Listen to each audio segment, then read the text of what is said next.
మనసంతా నువ్వే 22వ భాగం. హషి, తాతయ్య కాస్త సెట్ అయ్యే వరకు నువ్వు ఆయన్ని కలవలేవు. అప్పటి వరకు నిన్నిలా వదిలేస్తే అమ్మ గురించే ఆలోచిస్తావు. అందుకే నాతో నీ పరిచయం గుర్తు చేశాను. ఇప్పుడు నువ్వు నా గురించే ఆలోచిస్తూ డైవర్ట్ అవుతావు. నా పరిచయాన్ని తలుచుకుంటావు. నేను గుర్తుకు రాగానే అప్పటిలా ఆనందంగా దగ్గరికి వస్తావో, చెప్పకుండా దూరమయ్యానని కోపగించుకుంటావో నీ ఇష్టం అంటున్నాడు విదుర్. నువ్విప్పుడు ఏం చేసినా అన్నిటికీ నేను సిద్ధం. ఇప్పటి వరకు నీ బాధలు చాలు, నీ మొండితనం చాలు. నిన్ను మళ్ళీ ముందల చిన్నారిలా మారుస్తాను అన్నాడు. విదుర్ అక్కడి నుంచి వెళ్ళిపోయాక హషి తను ఆశ్రమంలో గడిపిన రోజుల్లో కొద్ది రోజులను గుర్తు చేసుకోవడం మొదలుపెట్టింది. సుభాషిత చనిపోయాక తన అత్తింటి వాళ్ళు శ్రీనాథ్ వచ్చేలోపు హషిని ఆశ్రమంలో జాయిన్ చేసేశారు. కొద్ది రోజులు ఏడుస్తూనే ఉండేది. సరిగా భోజనం కూడా తినేది కాదు. ఒకరోజు హషీను చూడటానికి సుధాకర్ గారు వచ్చారు. ఇక్కడ హరినాక్షి అని ఒక పాపని జాయిన్ చేశారు. తను ఎక్కడ ఉంది ఎంక్వైరీ చేశాడు. ఆ పాపకు మీరేమవుతారు అడిగింది ఆవిడ. సుధాకర్ తాతయ్యని అని చెప్పడంతో ఏంటండి మీరు, మీకు ఆ పాప ఏం బరువైందని ఇక్కడ వదిలేశారు? వచ్చినప్పటి నుండి రోజు ఏడుస్తూనే ఉంది. ఎంతమంది చెప్పినా భోజనం కూడా చేయదు, ఎవరితో ఆడుకోదు, ఎప్పుడూ ఒంటరిగా ఉంటుంది అంటూ చెప్పుకొచ్చింది అనాథాశ్రమం ఆవిడ. పాపని ఇక్కడ జాయిన్ చేసిన విషయం నాకు తెలీదు. నేను ఒకసారి పాపని కలిసి మాట్లాడతాను. నేను ఇంటికి తీసుకెళ్తాను తనని. ఒకసారి మాట్లాడండి అని రిక్వెస్ట్ చేశాడు. లోపల రూమ్లో పడుకొని ఉంది హషి. సుధాకర్ అక్కడి నుండి రూమ్లోకి వెళ్ళాడు. బెడ్ మీద ఒకవైపు కూర్చొని ఏదో ఆలోచిస్తూ ఉంటుంది. హరినాక్షి, నేనమ్మా తాతయ్యను అన్నాడు సుధాకర్ కోపంగా చూస్తూ. మీరు సుధాకర్ తాతయ్య కదూ? మా అమ్మ మీ ఇంట్లోనే కదా ఇదివరకు ఉండేది అడిగింది. అవును, మీ అమ్మని నీ వయసు ఉన్నప్పుడు తీసుకువెళ్ళి నా కూతుర్లా పెంచుకున్నాను అని చెప్పాడు. అవునా, మరి మా ఇంటికి ఎందుకు మీరెప్పుడూ రాలేదు? మా అమ్మని నన్ను చూడాలనిపించలేదా మీకు? మీ ఫోటో మా అమ్మ నాకు చూపించి ఈయనే మీ తాతయ్య అని చెప్పి ఆనందపడిపోయేది. మన ఇంటికి ఎప్పుడు వస్తారు అని అడిగితే వస్తాడు అని చెప్తుంది, కానీ మీరెప్పుడూ రానేలేదు అంది కోపంగా హషి. అది కొన్ని పరిస్థితుల వల్ల నేను రాలేకపోయిన తల్లి అన్నాడు. మీకు తెలీదా మా అమ్మని ఇంట్లో వాళ్ళు ఎన్ని కష్టాలు పెట్టారో అడిగింది. ఏంటమ్మా నువ్వనేది? సుభాషితని ఇంట్లో కష్టపెట్టారా అడిగాడు షాక్ అవుతూ. ఓ, మీకు ఈ విషయం కూడా తెలీదా? పెళ్లి చేయగానే ఇక బరువు దిగిపోయింది అనుకున్నారా? మా అమ్మను చాలా ఇబ్బంది పెట్టారు. నాన్న కూడా అమ్మతో మాట్లాడలేదు. ఏవేవో గొడవలు జరిగాయి. సడన్గా అమ్మకు జబ్బు చేసింది. ఇంట్లో ఎవరూ పట్టించుకోలేదు. చివరకు చచ్చిపోయింది. నాన్న ఇంట్లో లేరప్పుడు. నన్ను మా నానమ్మ వాళ్ళు ఇక్కడ వదిలి వెళ్ళిపోయారు అంటూ అసలు విషయం చెప్పింది. ఎంత పని చేసావు సుభాషిత. నన్ను ఎప్పుడు మీ ఇంటికి రావద్దు అనేదానివి. నేను రాలిని. నా వల్ల లలితమ్మ చనిపోయింది. మళ్ళీ ఎలాంటి కీడు జరగకూడదు. అందుకే మీరెవరు నా గురించి ఆలోచించొద్దు. నాకన్నీ ఇక ఈ ఇంట్లోనే అని అన్నావు. ఎప్పుడు ఫోన్ చేసినా అంతా బాగానే ఉంది అనేదానివి. నీ కష్టం నాకు ఎందుకు చెప్పుకోలేదు తల్లి నువ్వు అనుకుంటూ బాధపడ్డాడు. నాకు ఒక్క మాట చెప్పి ఉంటే ఇంత జరిగేదా? ఆఖరికి నీకు జబ్బు చేసినప్పుడు కూడా నేను గుర్తుకు రాలేదా? నువ్వన్నీ దాచి ఇప్పుడు నీ కూతురు ముందు నన్ను కూడా ఒక దోషిలా నిలబెట్టేశావు. ఇప్పుడు నేను ఏం చెప్పినా నీ కూతురు నమ్మదు అనుకున్నాడు మనసులో. ఏంటి ఆలోచిస్తున్నారు? మా అమ్మ గురించి ఒక్కసారి ఆలోచించలేదా? మా అమ్మకు జబ్బు చేసినప్పుడు మీరెందుకు రాలేదు? మా అమ్మని కనీసం మీరెవరైనా పట్టించుకుంటే బతికేది కదా అంది హషి కోపంగా. నాకు సుభాషిత ఏమీ చెప్పేది కాదమ్మా అన్నాడు సుధాకర్. మా అమ్మ చెప్పకపోతే మీరు తెలుసుకోలేరా అడిగింది. నిజమే, తెలుసుకోవాలి. కానీ మీ అమ్మ కాస్త మొండిది. ఏదైనా వద్దు అన్న పని మనం చేస్తే కోపగించుకునేది అని చెప్పాడు. మీరు నాకేం చెప్పదు, వెళ్ళిపోండి ఇక్కడి నుండి అంటూ విసుక్కుంది హషి. నిన్ను నాతో తీసుకువెళ్ళడానికి వచ్చాను నేను. మన ఇంటికి వెళ్దాం రా అమ్మా. అక్కడ నీకు 2 మామయ్యలు, అత్తమ్మలు, 2 బావలు ఉన్నారు. నేను కూడా ఉంటాను అంటూ బ్రతిమలాడాడు. లేరు, నాకెవ్వరూ లేరు. నేను ఒంటరిదాన్ని, అనాథని. వెళ్ళిపోండి ఇక్కడి నుండి అంటూ అరిచింది హషి. అది కాదు హరినాక్షి అంటూ నచ్చ చెప్పబోయాడు సుధాకర్. వెళ్ళిపోండి, నేను ఎక్కడికి రాను. నా కోసం ఎప్పుడు ఇక్కడికి రావద్దు అంటూ ఏడుస్తూ రూమ్ నుండి బయటకు వెళ్ళిపోయింది. సుధాకర్కు ఏం చేయాలో అర్థం కాక వెళ్ళిపోయాడు. అక్కడి నుండి శ్రీనాథ్ కోసం ఇంటికి వెళ్తే తలుపు తాళం వేసి ఉంది. మళ్ళీ మరుసటి రోజు ఆశ్రమానికి వెళ్తుంటే విదుర్ నేను వస్తాను అని గొడవ చేస్తే తనని కూడా తీసుకువెళ్ళాడు. అక్కడికి వెళ్ళాక హషిని దూరం నుండి చూసి దగ్గరికి వెళ్తే మాట్లాడుతుందో లేదో అని విదుర్ వైపుకు చూశాడు. ఎలాగైనా విదుర్ చేత మాట్లాడించాలని తనని వెళ్ళమని చెప్పాడు. చూడు విదుర్, అక్కడ దూరంగా ఒక పాప కూర్చుని ఉంది చూడు. తనకు అమ్మ నాన్న లేరంట, సరిగ్గా భోజనం కూడా చేయలేదంట. నువ్వు వెళ్ళి కాసేపు మాట్లాడిరా తనతో అన్నాడు. అయ్యో, అమ్మా నాన్న లేరా? సరే, నేను వెళ్ళి మాట్లాడతానులే అన్నాడు చిన్నారి విదుర్. కానీ నువ్వు ఎవరు అనేది ఆ పాపకు చెప్పకు, నీ పేరు కూడా చెప్పొద్దు, సరేనా అన్నాడు సుధాకర్. ఎందుకు తాతయ్య అడిగాడు. నీకన్నీ వివరంగా తర్వాత చెప్తాను అన్న సుధాకర్తో సరే అంటూ వెళ్ళాడు. విదుర్ హషి దగ్గరికి వెళ్తున్నప్పుడు గుర్తుకొచ్చింది. తన పేరు కూడా తెలుసుకోలేదని. మళ్ళీ వెనక్కి వెళ్లకుండా తన వైపు చూశాడు. చూడగానే ఎందుకు అనిపించిందో మరి, తన మనసులో అనుకుంటున్న మాట పెదాల మీద నిలిచింది, చిన్నారి అంటూ. నిన్నే నేను పిలిచింది అన్నాడు విదుర్. నా పేరు చిన్నారి కాదు అంది హషి. ఏదో ఒకటి, నేను చూస్తే అలా పిలవాలి అనిపించింది, పిలిచాను అన్నాడు విదుర్. ఎవరు నువ్వు అడిగింది. నీ ఫ్రెండ్ని. నాకు ఎవరు ఫ్రెండ్స్ లేరు. ఇప్పటి నుండి ఫ్రెండ్ని. నాకేం అవసరం లేదు నీ ఫ్రెండ్షిప్, పో ఇక్కడి నుండి అంటూ విసుక్కుంది హషి విదుర్ మాటలకు. వెళ్తాలే, ఏంటి ఒంటరిగా ఉన్నావు అడిగాడు విదుర్. నేను ఒంటరిదాన్ని సమాధానం ఇచ్చింది. అదేంటి, ఇక్కడ ఇంతమంది పిల్లలుంటే ఎవ్వరితో ఆడుకోకుండా ఎందుకు ఒంటరిగా ఉండడం అడిగాడు విదుర్. నాకెవరు వద్దు, నేనెవరితో మాట్లాడను, ఆడుకోను చెప్పింది. ఎందుకు ఆశ్చర్యంగా అడిగాడు విదుర్. అదంతే, నన్ను విసిగించుకో, పో అంది హషి కోపంగా. నేను వెళ్ళను అన్నాడు మారం చేస్తూ. నిన్నే నాతో తీసుకువెళ్తాను రా అన్నాడు. ఎక్కడికి అడిగింది హషి. చెప్తారా అన్నాడు విదుర్. ఆశ్రమం లోపల భోజనం చేసే చోటుకి తీసుకువెళ్ళి ఒక ప్లేట్లో భోజనం తెచ్చాడు. తిను అన్నాడు విదుర్. నాకు వద్దు అంటూ మారం చేసింది హషి. భోజనం తినకపోతే కళ్ళు తిరిగి పడిపోతావు, తిను అన్నాడు. నేను తినను, నాకొద్దు. ఓయ్ ఏంటి, చెప్తే అర్థం కదా నీకు? తినకపోతే ఒక్కటిస్తాను, తిను భయపెడుతూ తనే తినిపిస్తుంటే నిజంగా కొడతాడేమో అని తినేసింది. గుడ్ గర్ల్, ఎప్పుడూ భోజనం చేయకుండా ఉండకు, టైంకి తిను, అందరితో ఆడుకో అని చెప్పాడు విదుర్. ఎవరు నువ్వు, నీ పేరేంటి అడిగింది హషి. ఇప్పుడేగా అన్నావు నాతో ఫ్రెండ్షిప్ వద్దు అని, మళ్ళీ నా గురించెందుకు? నేనెవరో నీకు తెలీదు, నువ్వెవరో నాకు తెలీదు, కానీ నేను నీతో ఫ్రెండ్షిప్ చేస్తాను, ఇద్దరం ఫ్రెండ్స్ అవుదాం అన్నాడు విదుర్. ఎక్కడుంటావు నువ్వు అడిగింది. మా ఇంట్లో అన్నాడు. ఇక్కడికి ఎందుకు వచ్చావు అంటూ ప్రశ్నించింది హషి. ఊరికే వచ్చాను, అందరినీ చూస్తూ ఉంటే నువ్వు ఒంటరిగా కనిపించావు, అందుకే నీతో మాట్లాడాను. ఎప్పుడూ సైలెంట్గా ఒంటరిగా ఉండకు. అమ్మా నాన్న నిన్ను ఇలా చూస్తే పైన వాళ్ళు కూడా ఏడుస్తారు, వాళ్ళు కూడా భోజనం చేయరు అని చెప్పాడు విదుర్. హషితో కాసేపు కబుర్లు చెప్పి ఇంటికి వెళ్ళాలని ఇక లేచాడు. ఓకే బాయ్ అన్న విదుర్ వైపు చూస్తూ మళ్ళీ ఎప్పుడు వస్తావు అడిగింది ఆశగా. రేపు వస్తాను అన్నాడు విదుర్. నిజంగానా అడిగింది. నిజంగా నిజం అన్నాడు విదుర్. విదుర్ వెళ్ళిపోతుంటే ఇంకాసేపు ఉండు అని అడగాలనిపించింది తనకు, కానీ అడగలేకపోయింది. సుధాకర్ ఇదంతా చూస్తూ మనసులో విదుర్ అన్నం పెడితే తిన్నది, వీటితో బాగా మాట్లాడింది, ఎలాగైనా విదుర్ ద్వారా అయినా హషిను ఇంటికి తీసుకువెళ్ళాలి అనుకున్నాడు. చాలా రోజుల తర్వాత ప్రశాంతంగా నిద్రపోయింది హషి. ఇప్పుడే కాస్త నమ్మకం కలుగుతోంది. తన మీద జాలి మాత్రమే చూపకుండా తన కోసం కూడా ఒకరు ఉన్నారు అన్న ధైర్యం కలిగింది. రోజు విదుర్ని సుధాకర్ గారు సాయంత్రం ఆశ్రమానికి తీసుకువెళ్ళేవారు. ఆయన దూరంగా ఉండి విదుర్ని మాత్రమే పంపించేవారు. చిన్నారి, మీ ఆశ్రమంలో చాలా చెట్లే ఉన్నాయే అన్నాడు విదుర్. అవును, వెనక ఒక పెద్ద జామ చెట్టు కూడా ఉంది అంది హషి. అవునా, నాకు జామకాయ కావాలి అడిగాడు విదుర్. రా, నేను కోసిస్తాను అంది హషి.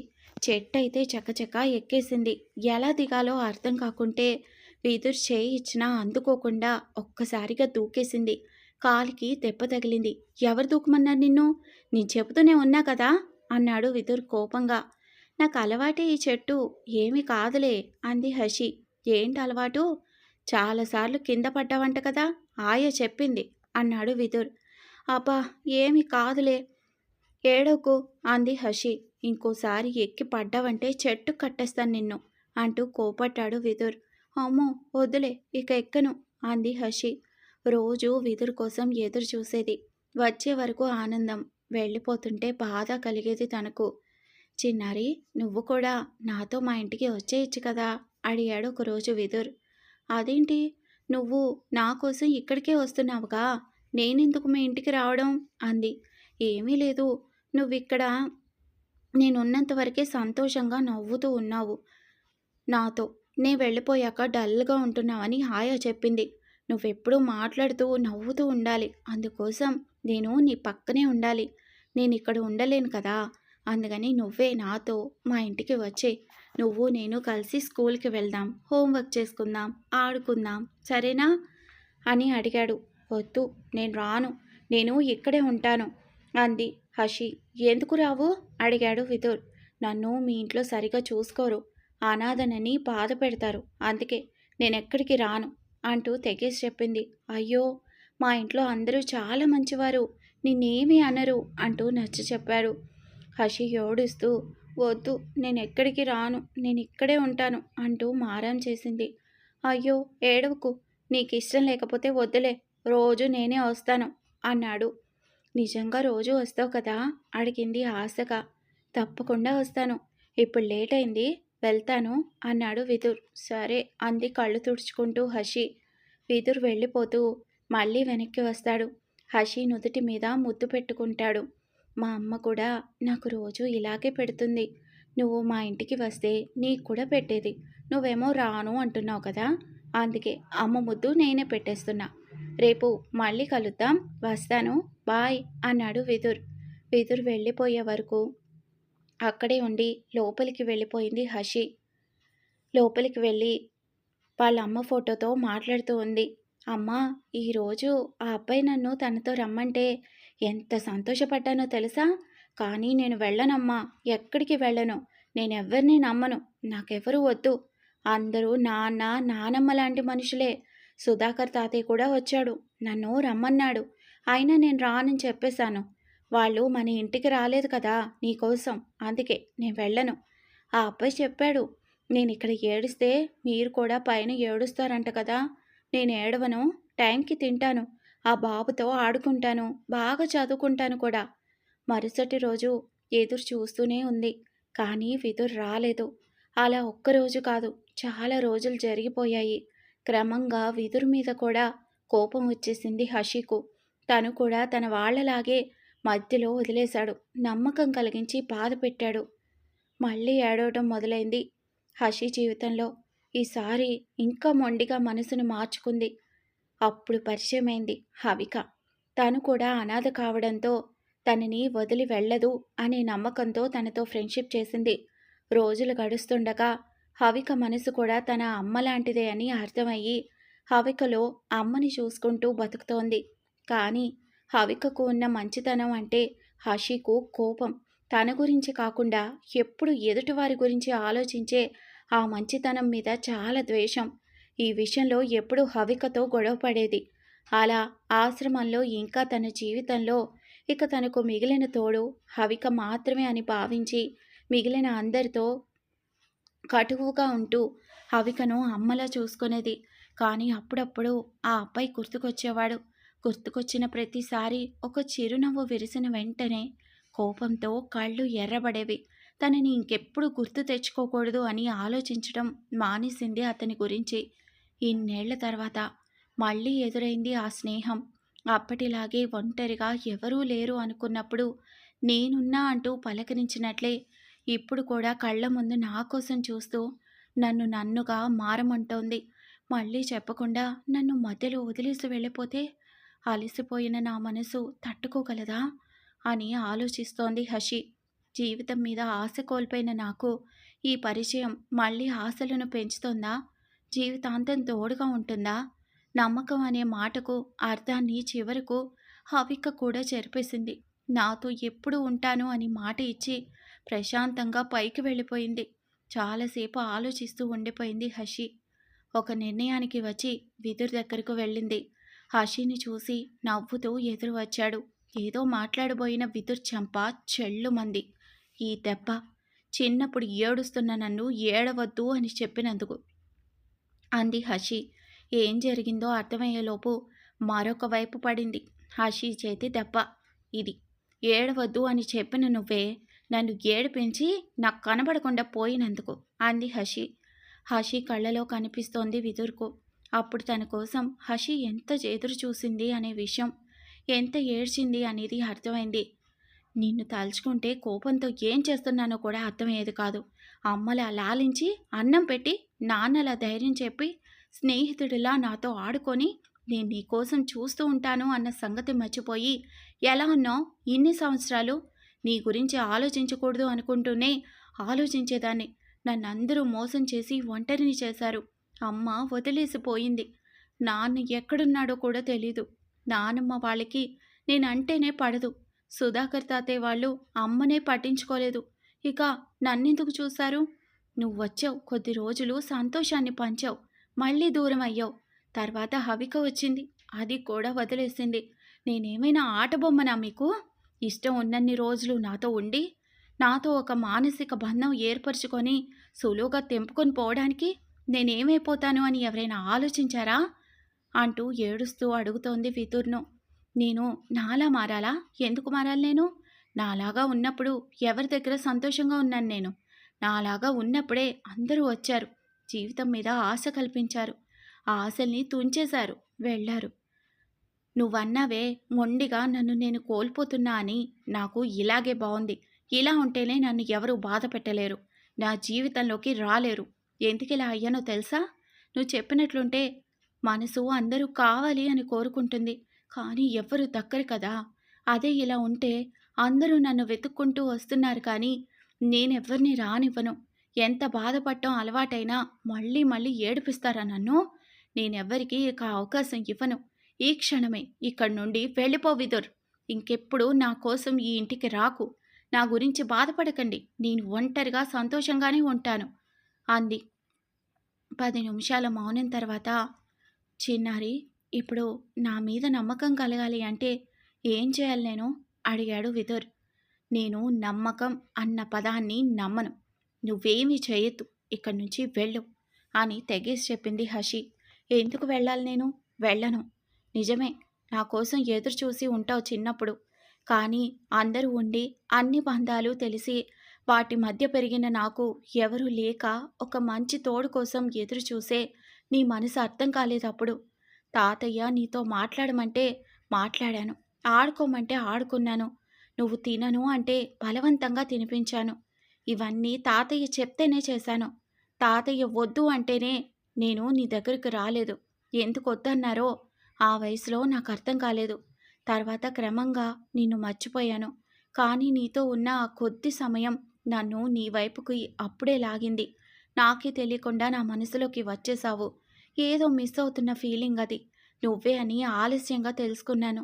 తెలిసిన వెంటనే ఆలస్యం చేయకుండా నీకోసం వచ్చేశాను. ఇప్పటి వరకు నీతో ఉన్న అందరూ నిన్ను వదిలేసి ఉండొచ్చు, మాట ఇచ్చి ఆ మాట తప్పు ఉండొచ్చు, కానీ నా జీవితమే ఇక నీది అనుకొని వచ్చాను.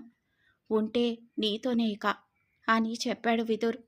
ఓహో, అవునా, నాతోనే ఇక జీవితమా? అడిగింది. నేను నిజంగానే చెప్తున్నా చిన్నారి అన్నాడు విదుర్ కోపంగా. సరే, నేను చెప్పింది ఒకటి చేస్తే అప్పుడు ఒప్పుకుంటాను, నువ్వు నా కోసం ఎప్పటికీ ఉంటావని అంది హషి. ఏంటది? చెప్పు అడిగాడు విదుర్. ఈరోజే నన్ను పెళ్లి చేసుకో, ఎవ్వరికీ చెప్పకుండా, ఎవ్వరికీ తెలియకుండా అంది హషి. అంతే, షాక్ అయ్యాడు విదుర్. చిన్నారి, ఏమైనా పిచ్చా నీకు అన్నాడు. ఇప్పుడేగా అన్నావు నమ్మకం కలిగించడానికి ఏమైనా చేస్తాను అని, పెళ్ళనగానే భయపడుతున్నావా అడిగింది హషి. నా భయం పెళ్లి గురించి కాదు, నీ గురించి. ఎప్పుడు బాగా ఆలోచించే నువ్వు ఇప్పుడు ఎందుకు ఇంత ఆవేశపడుతున్నావు అన్నాడు. నాది ఆవేశం కాదు, ఆవేదన, మనోవేదన. నా జీవితంలోకి వస్తున్నారు, వెళ్తున్నారు. నా ప్రమేయం లేకుండా ఇంకెలా ఉండమంటావు నన్ను? అడిగింది హషి. ఇప్పుడు నా పని నిన్ను పెళ్లి చేసుకోవటం కాదు, నిన్ను మార్చుకోవడం అని చెప్పాడు విదుర్. పెళ్ళైతే నేనే నీకు నచ్చినట్లు మారతాను కదా అంది హషి. అలా కాదు చిన్నారి, పెళ్ళంటే చిన్నప్పుడు మనం ఆడుకున్న ఆట కాదు చెప్పాడు విదుర్. ఏంటి విదుర్, పెళ్ళనగానే భయం వేస్తోందా అడిగింది హషి నవ్వుతూ. భయం కాదు, పెళ్లి గొప్పతనం గురించి చెప్తున్నా. ఇలా ఎవ్వరికీ చెప్పకుండా చేసుకొని ఏం సాధించాలని నువ్వు అడిగాడు విదుర్. గొప్పతనమా? అదెక్కడుంది పెళ్ళికి అంది హషి వెటకారంగా. పెళ్ళికి ఏ గొప్పతనమూ లేకపోతే అమ్మ ఎందుకు ఎన్ని బాధలున్నా నా భర్త అని మీ నాన్న దగ్గరే ఉండిపోయింది? తాతయ్య వాళ్ళ దగ్గరికి వెళ్ళిపోవచ్చు కదా అడిగాడు విదుర్. మా అమ్మ పిచ్చిది కాబట్టి ఉండిపోయింది, మరొకరైతే ఉండేవారు కాదు అంది హషి. ఓ అవునా? హవిక గురించి తెలియగానే మోసం చేసి ఎందుకు పెళ్లి చేసుకున్నావు అని అన్నయ్యను ఒక్క మాట అడగకుండా ఇప్పుడు కూడా అన్నయ్యకు తన మీద ఇష్టం లేదని తెలిసి ఎందుకు హారిక వదిన అన్నయ్యతో ఉంది అడిగాడు. నీకు కూడా తెలుసు హారిక వదిన గురించి, మరి తనే వచ్చి డివోర్స్ కావాలి అని అడిగితే నువ్వెందుకు ఒప్పుకోలేదు? ఎవరికైనా ఈజీగా విడాకులు ఇప్పించగలవు కదా, మరి హారిక వదినకి వద్దు అని చెప్పావు, ఎందుకు అంత కంగారు పడ్డావు? వాళ్ళు విడిపోతారేమో అని అడిగాడు. తెలుసో తెలియకో హారిక నీరజ్ జీవితంలోకి వచ్చింది. హారిక బతికి ఉన్నా హారికను నీరజ్కి దూరం చేసేది కాదు, అందుకే నేను కూడా అలా ఆలోచించాను చెప్పింది హషి. నీకు కూడా తెలుసు పెళ్లి గొప్పతనం, కానీ ఇప్పుడు కూడా నీ మొండితనంతో నన్ను పెళ్లి చేసుకోమని అడుగుతున్నావు. కానీ నేను నీ గురించే ఆలోచిస్తున్నాను. ఇప్పుడు ఆలోచన లేకుండా మనం ఈ పని చేస్తే ముందు మాట వచ్చేది మీ అమ్మ సుభాషిత గారికి. కూతుర్ని సరిగా పెంచకుండా వదిలేసిపోయింది అనుకుంటారు. అనాథలా బతికిన అమ్మాయికి కుటుంబం పెళ్లి విలువ ఏం తెలుస్తాయిలే అంటారు. 3 క్షణాలు చాలు 3 ముళ్ళు వేయడానికి. కానీ తర్వాత అనే మాటలు, చూసే చూపులు జీవితాంతం ఎదుర్కోవాలి. అందరూ నీ గురించి తప్పుగా మాట్లాడితే నేను ఊరుకోలేను. ఇలా ఎవరికీ తెలియకుండా చేసుకోవాల్సిన అవసరం నీకు నాకు రాకూడదు. నేను తాతయ్యకి చెప్పేసే వచ్చాను, పెళ్ళంటూ చేసుకుంటే నిన్నే అని. తాతయ్యకు కూడా ఇష్టమే ఇది. ఇక మీ అమ్మగారి కోరిక కూడా ఇది, మా ఇంటికి కోడలుగా పంపాలని.